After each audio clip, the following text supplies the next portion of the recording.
என்னதான் விதவிதமா ஹெல்தியா செஞ்சு குடுத்தாலும், குழந்தைங்கள சாப்பிட வைக்கிறது ரொம்ப கஷ்டம் தான். ஆனா, இந்த மாரி கலர்ஃபுல்லா செஞ்சு குடுத்தீங்கன்னா, குழந்தைங்க ஈஸியா சாப்ட்டுருவாங்க. இன்னைக்கு பீட்ரூட் பால் புட்டு எப்படி பண்ணலான்னு பார்க்கலாம். 1 கப் புட்டு மாவு எடுத்திருக்கிறேன். இன்னைக்கு டபுள் கிராஸ் பிராண்ட்ல உள்ள புட்டு மாவு எடுத்திருக்கிறேன். இதுல தேவையான அளவு உப்பு சேர்த்து, 3/4 கப் காய்ச்சி ஆற வச்ச பால் சேர்த்து நல்லா கலந்து எடுத்துக்கோங்க.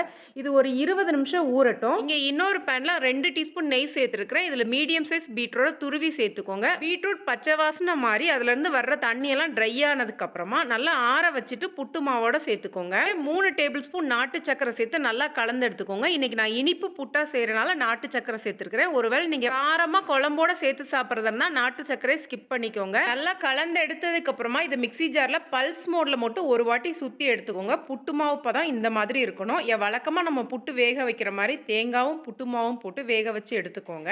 இந்த புட்டு பாத்தீங்கன்னா நெய் மணத்தோட சாப்பிடுறதுக்கு ரொம்ப நல்லா இருக்கும். இதுல பீட்ரூட்டோட எந்த ஒரு வாசனையுமே வராது. குழந்தைங்களை ஈஸியா சாப்பிட வச்சிடலாம். அதே மாதிரி மாவு கலக்கும் போது பால் சேர்த்து கலந்தனால டேஸ்ட் இன்னும் ஒரு படி அதிகமாவே இருக்கும். இனிப்பு புட்டா சாப்பிட்றதுனால நெய், நாட்டு சக்கரை, வாழைப்பழத்தோட சேர்த்து சாப்பிட்றோம். இதவே நீங்க காரமா சாப்பிடணும்னா கடலைக்கறியோட சேர்த்து சாப்பிடும்போது டேஸ்ட் அருமையா இருக்கும். கண்டிப்பா ட்ரை பண்ணி பார்த்துட்டு கமெண்ட் பண்ணுங்க. வீடியோ பிடிச்சிருந்துச்சுன்னா லைக் பண்ணுங்க, ஷேர் பண்ணுங்க. நன்றி, வணக்கம்.